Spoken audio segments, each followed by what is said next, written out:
Guidini Rodil presenta Humanos con Recursos, el primer espacio donde los recursos humanos son los protagonistas. Y ahí estamos a un minuto pasado de las 11 de la mañana con un cielo que sigue nublado en Buenos Aires, una temperatura de 14 grados 2 décimas y la visita que tenemos, ¿no? Habitualmente cada miércoles aquí en Millennium Hoy de Matías Guidini con este bloque de Humanos con Recursos. ¿Cómo va, Matías? Buen día. ¿Qué haces, Alejandra? Todo muy bien, ¿vos? Bueno, así es, estamos como todos los miércoles, ¿no? En este espacio para hablar de recursos humanos, un poco el mercado del empleo, ¿no? La oferta de trabajo hoy en la Argentina. También tenemos para más adelante, como siempre, nuestra búsqueda de la semana. Pero siempre hablamos, ¿no? De los profesionales, los ejecutivos y dentro del mercado laboral, cómo se preparan esas personas que todos los días desde Guidini y Rodil un poco es nuestro métier, ¿no? Ahí ver sobre los ejecutivos y hoy vamos a hablar un poco de ese tema para entender cómo se preparan, decíamos, no solo con lo que tiene que ver con la carrera de grado, ¿no? Lo que se estudia en la facultad, pero el paso siguiente que naturalmente se da, vamos a ver ahora cuán frecuente es, que son los posgrados o las maestrías, y para eso, como todos los miércoles, tenemos a nuestro invitado, en este caso, Gabriel Foglia. ¿Cómo andas, Gabriel? Hola, ¿cómo estás? Buen día. ¿Todo bien? Bien, muy bien, por suerte. Bueno, Gabriel es actualmente decano de la Facultad de Ciencias Económicas de la Universidad de Palermo. ¿Hace cuánto tiempo estás ahí? Hace 10 años, exactamente. Sí. Bien.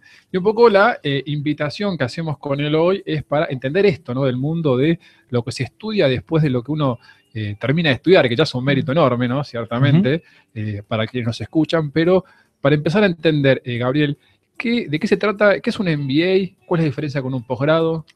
Bien, a ver, dentro del, digamos, para la ley argentina de educación superior, posgrados hay 3 tipos: las maestrías, las especializaciones y los doctorados. O sea, especialización como tal, digamos, es una categoría que incluye 3 tipos de programas. Bien, eso para estar acreditado como marca la ley, digamos. Claro, para estar acreditado. Entonces, el MBA, que es el programa dentro de los posgrados el más conocido, es lo que aquí dice, digamos, para la ley es la maestría en dirección de empresas. Bien. Entonces, la maestría en dirección de empresas es un máster orientado a gente que ya tiene un título de grado, que es un requisito para acceder, y que forma en temas de negocios. ¿Sí? Bien, y típicamente esta maestría, estos MBA, ¿cuánto duran? ¿Cómo son los esquemas?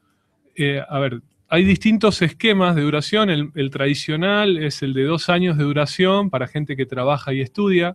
Luego hay programas intensivos de 1 año, hay programas, lo que se denomina Executive MBA, que son programas cada 15 días intensivos durante 2 años. O sea, podés trabajar, tenés la opción de trabajar o la opción de no trabajar. Exactamente. En esencia. Sí, el programa en general tiene que ver con la cantidad de horas de cursado y no con una cantidad de años, sino, digamos, de las horas de cursado, que pueden ser en 1 año, en 2 años o en 3 años.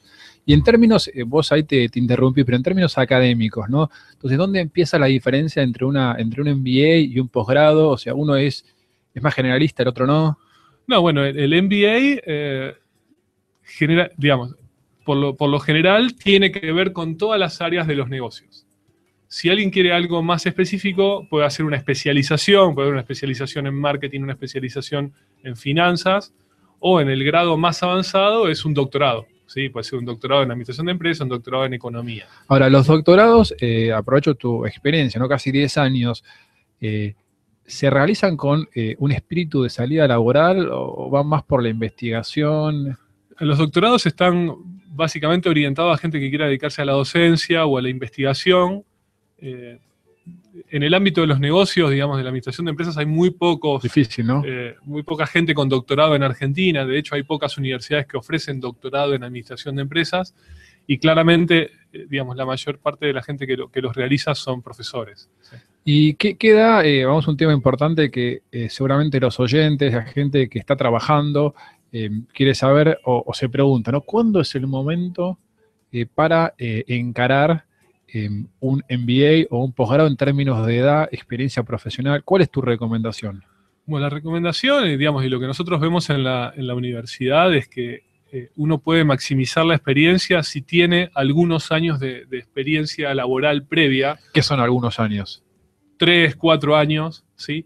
Lo que pasa es que, bueno, en Argentina también se produce un fenómeno interesante, que es que las personas hacen la carrera de grado en simultáneo con el trabajo. O sea, cosa que en el resto del mundo o en muchos otros países eso no ocurre. O sea, en la mayoría del mundo desarrollado, la gente estudia, luego trabaja y luego hace un posgrado. Aquí en Argentina, mucha gente empieza a trabajar en simultáneo con su carrera de grado, con lo cual, cuando termina la carrera de grado, ya tiene determinada cantidad de años de experiencia y puede acceder a una maestría. Por eso se da que termino a veces la facultad y, o sea, a los 6 meses al año ya, ¿no? Podés ser admitido en una maestría. Entonces, los tiempos, digamos, son de cada persona. Nosotros siempre decimos no hay dos estudiantes iguales. O sea, depende mucho de qué tipo de experiencia laboral ha tenido previamente, qué título de grado tiene, a dónde lo quiere aplicar. Es muy diferente si lo va a aplicar en una empresa grande o si lo va a aplicar en una pyme o si es emprendedor, si viene de una carrera de grado relacionada con los negocios o no. Eso es crítico, te diría. Y a nivel de edad, para también, digamos, tomar un atajo, ¿qué es lo que típicamente, o sea, ustedes entran en el promedio de edad de un MBA y por dónde anda? El promedio de edad anda entre los 28 y 29 años, pero en los programas executive, que son los de los fines de semana, el promedio es mayor a los 33. O sea, la gente que hace ese tipo de programas tiene bastante más experiencia que los que hacen el MBA tradicional.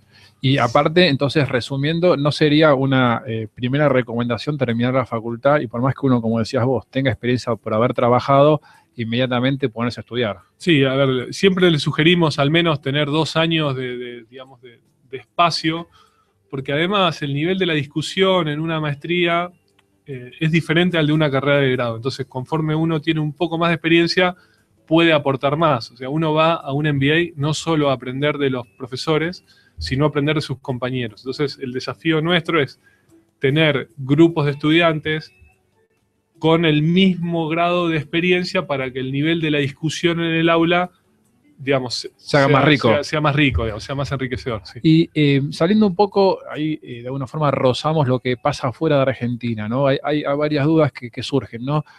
Una es, ¿conviene irse afuera? ¿Conviene hacerlo acá? ¿Qué pasa después con los extranjeros que vienen acá? Que digamos, lo vemos todo el tiempo. Vamos por el principio. Sí. Si vos tuvieras que elegir, sé que depende, ya hablamos, depende de la persona, ¿no? Pero de lo que vos ves, me voy afuera, lo hago en Estados Unidos, lo hago en Europa, lo hago en Argentina, trabajo, me sale más barato, más caro. Yo estoy un poco sesgado porque lo hice afuera. Entonces, ¿En Estados Unidos? En Estados Unidos. Entonces, te puedo contar desde mi perspectiva o mi experiencia personal. Lo valioso de hacerlo en el exterior es tener la posibilidad de estar un par de años sin trabajar, solo dedicado a estudiar. Si te apasiona eso, es decir, bueno, quiero estar en un campus, X cantidad de tiempo, solo estudiando y conociendo gente y conociendo empresas y demás, es una muy buena experiencia, muy enriquecedora para el resto de tu vida. Obviamente depende de las condiciones económicas, depende de las condiciones laborales, digamos, no es para todos, familia, digamos, hay muchas restricciones, la gente que lo pueda hacer lo valora muchísimo. Y si vas afuera, vos hoy estás en Argentina, sí. También está esta presunción o no de que si uno estudia afuera, bueno, tal vez yendo al lugar común, ¿no? En una universidad muy importante como puede ser Harvard, después nunca vuelve porque no conviene, porque consigue trabajo. Es tan así, uno va afuera, bueno, vos estás acá, pero digamos... Yo conozco gente que estudió afuera y se quedó afuera, gente que volvió, o sea, tenés todos los casos habidos y por haber, o gente que estudió en Estados Unidos y terminó en Europa o en Asia, con lo cual, digamos, el tema del lugar, te diría, hoy es lo de menos en el sentido que el mundo es cada vez más pequeño y es posible ejercer en cualquier lugar. Con respecto a volver, también depende mucho de a dónde vas a volver. Si vas a volver para buscar empleo en una compañía, si vas a volver a trabajar en tu propio proyecto, si vas a venir a trabajar en una empresa familiar. Entonces, hay muchos condicionantes. Y por otro lado, digamos, uno siempre asocia estudiar afuera a lo que vos decís, a las universidades de elite y demás. Sí. Cuando en el 95% de los casos hay otras universidades que no son Harvard y que son muy buenas, y otras que no lo son tanto. Entonces, digamos, no es lo mismo. Aparte en Harvard no entra a todos. Claro, en Harvard entra, no sé, menos del 5% de los que aplican. Entonces, hay como unas determinadas condiciones preexistentes para poder acceder a esa educación. Y por eso también puede ser que se dé esto que se piensa que, bueno, uno estudia en Harvard y automáticamente consigue un buen empleo también. viene menos de la mano, ¿no? Claro, es como, bueno, cuánto ya venía de antemano y cuánto le puso el sello Harvard o cuánto le aportó. Entonces, bueno, hay toda una situación del huevo y la gallina relacionadas con determinados grupos de universidades en distintos lugares del mundo. Lo mismo pasa, no sé, el IMD, o el London School of Economics, o el London Business School. O sea, hay muchas situaciones. Digamos, hoy en día es más cercano a hacerlo, digamos, el mundo es más pequeño, como recién dije, pero no es para cualquiera. O sea, hay que tener, más allá del dinero, el tiempo, las calificaciones académicas previas. Claro. Y después, ¿qué ocurre después? El idioma es de allá, digamos. El idioma, sí, por supuesto, digamos, eso es fundamental.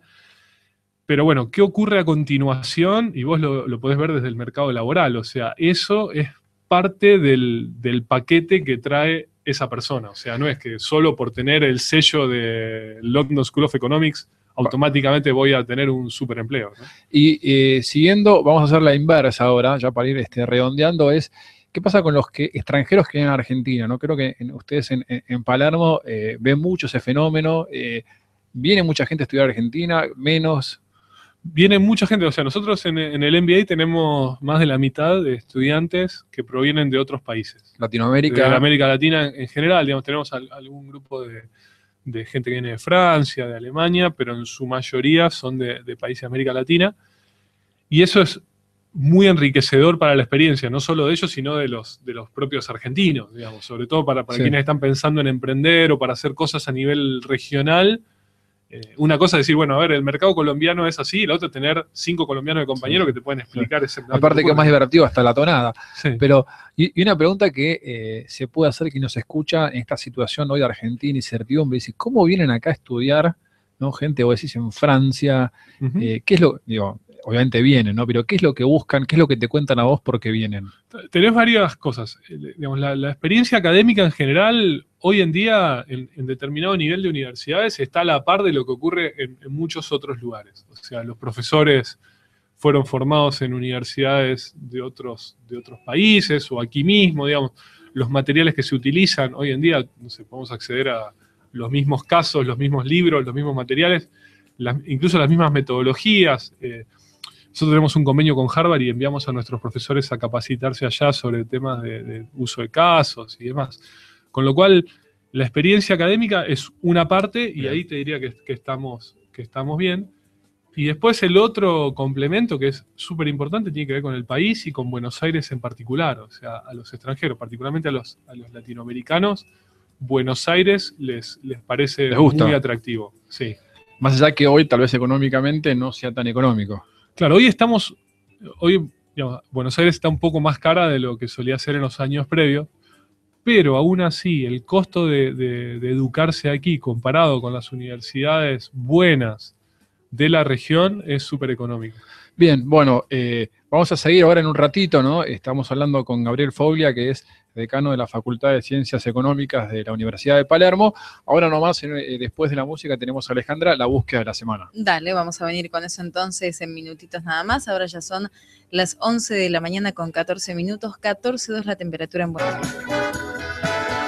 11 de la mañana con 22 minutos, último bloquecito que nos queda pendiente, Matías, de Humanos con Recursos. Así es, y hoy hablando sobre el mundo de los posgrados y las maestrías con Gabriel Foglia, que trabaja en la Universidad de Palermo. Estábamos, Gabriel, bueno, recorriendo un poco de qué se trataba esto de manera general.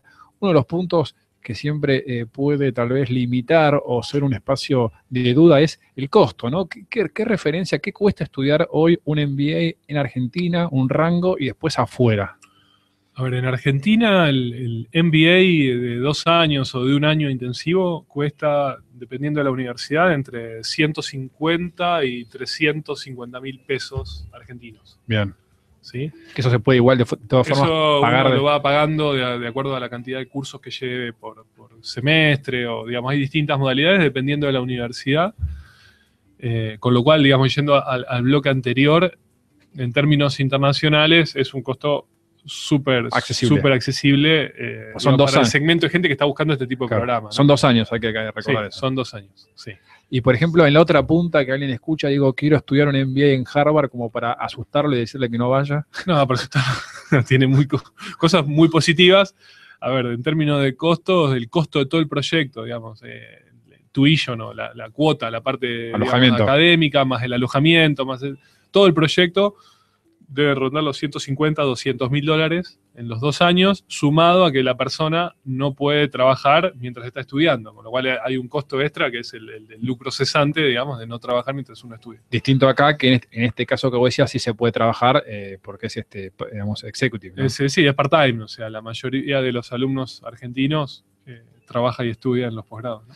Y yendo ya al resultado, ¿no? Al output de esto, Sí. que es un poco la pregunta que también te deben hacer a vos los que quieren aplicar, ¿no? Es, ¿cuál es el valor que tiene hoy para un profesional hacer esta inversión, ¿no? Que Sí. ciertamente es en un MBA, en un posgrado, ¿dónde rinde más, dónde rinde menos? A ver, te diría que rinde más en varios segmentos. Rinde mucho, y esa es una tendencia que estamos viendo cada vez más, en gente que no estudió ciencias económicas o carreras de negocios previamente. O sea, es muy útil para un abogado, para un ingeniero que está trabajando en una planta y necesita tener un rol de mayor responsabilidad y gestionar gente, gestionar personas. Entonces, ahí el MBA aporta, no sé, para un arquitecto que quiere desarrollar un negocio inmobiliario, para alguien que estudió psicología y quiere estudiar y quiere trabajar en el ámbito de los recursos humanos. Entonces, para aquel que no tuvo experiencia o capacitación formal en negocios y quiere entrar al mundo de los negocios, un MBA aporta mucho valor. Aunque lo asuste porque no entiende nada de contabilidad. Bueno, los cursos de contabilidad o de métodos cuantitativos o de economía están pensados para ese tipo de perfiles. O sea, se supone que uno no debe saber economía para hacer un MBA. Claro, precisamente es lo que viene a buscar. Pasa que a veces uno el que aplica dice, bueno, pero no sé, van a hablar de debe y laber y yo no, un médico. No sí, bueno, tenemos casos de médicos, incluso hemos tenido un cirujano que hizo el MBA y fue buenísimo, digamos, porque la familia tenía una clínica, entonces claro, para gestionar una clínica está muy bien, era cirujano, pero necesitaba entender temas de finanzas, de marketing, etc. Entonces, para ese tipo de perfiles, hacer un MBA es una buena alternativa. Por otro lado, para aquellos que se desempeñan en una empresa familiar o que tienen un emprendimiento, también ahí pueden agregar mucho valor, ¿sí? Porque tienen una relación más directa entre las decisiones que toman y el mundo real. Digamos. Para alguien que trabaja en una multinacional, el camino es un poco más lejano, pero para alguien que está trabajando en algo donde tiene contacto directo con el mundo y puede acceder a la toma de decisiones, es muy útil. Y finalmente te diría que, digamos, y hablando con muchos egresados, uno de los valores que tiene el MBA, por lo menos en nuestro caso en la Universidad de Palermo, es que el desarrollo de habilidades blandas, uno viene al MBA buscando temas duros, temas de contabilidad, de finanzas, y después se da cuenta que lo más valioso es las habilidades para negociar, para tener conversaciones difíciles, para manejar gente, temas de liderazgo, de trabajo en equipo, de autoconocimiento incluso. Digamos, eso es algo muy, muy valioso que si bien uno no lo entra buscando, luego lo valora al finalizar. Que surge más porque por un tema de dinámicas de casos. Bueno, surge de la dinámica de estudios y por otro lado surge de materias específicas que componen la maestría que tienen que ver con eso, con el desarrollo de habilidades más suaves o soft. Y por último, entonces, redondeando, esto es una de las tendencias que vos ves, o sea, en términos de alumnos, ustedes ven que cada vez más estudiantes vienen de empresas más pequeñas, o sea, que igual, para entender, no es que no les sirva al otro, no es que acá te sirve más. Te sirve más, es como que, digamos, y es una tendencia que vemos sobre todo de alumnos que vienen de países de la región y que vienen de familias que tienen empresas y que vienen precisamente buscando herramientas para mejorar la performance de esas empresas. Y la última es, ahí cerramos, es que un poco lo tocamos, pero como conclusión, ¿no? Yo salgo de hacer un MBA, que bueno, fue una exigencia durante un año o dos, depende el modelo que haya adoptado, con una inversión, y salgo al mercado laboral y tal vez a diferencia de otros países, enseguida salgo y siento que hay un cambio o no tanto. Bueno, vos sos un experto en temas de reclutamiento y el mercado laboral. El MBA por sí solo no te va a abrir ninguna puerta. Sí es algo que complementa lo que vos ya traes, ¿sí? Que es tus skills previos, tu experiencia, tu persona en general. Con lo cual el MBA no es con esto ya estoy preparado y automáticamente voy a tener un aumento salarial o voy a conseguir un mejor empleo. Es, si yo como profesional puedo aprovechar esa experiencia, es algo que va a sumar, pero dentro de un panorama más amplio y no solo del sello, ¿no? Perfecto. Mejores herramientas, estoy mejor preparado. Exacto. Bien, bueno, hasta acá llegamos entonces hoy, Alejandra, con esta rápido repaso. No hay mucho para hablar sobre posgrados, no entramos en detalles cuáles hoy ofrecemos, pero le agradecemos a Gabriel de la Facultad de Ciencias Económicas de la Universidad de Palermo. Gracias, Gabriel, por acompañarnos. No, gracias a ustedes. Y sabes también, Alejandra, que esto queda también después disponible en nuestro canal de YouTube, que es Guidini Rodil, además de nuestras redes de contactos. Recordamos el mail hcr@guidinirodil.com. También nos pueden seguir en Twitter, @jmguidini, y en Facebook nos encuentran como Humanos con Recursos. Bueno, muchísimas gracias, Matías y Gabriel, por haber venido, y el miércoles que viene estaremos nuevamente aquí, ¿no? Así es. 11:30 de la mañana, nosotros así seguimos. Esto fue Humanos con Recursos,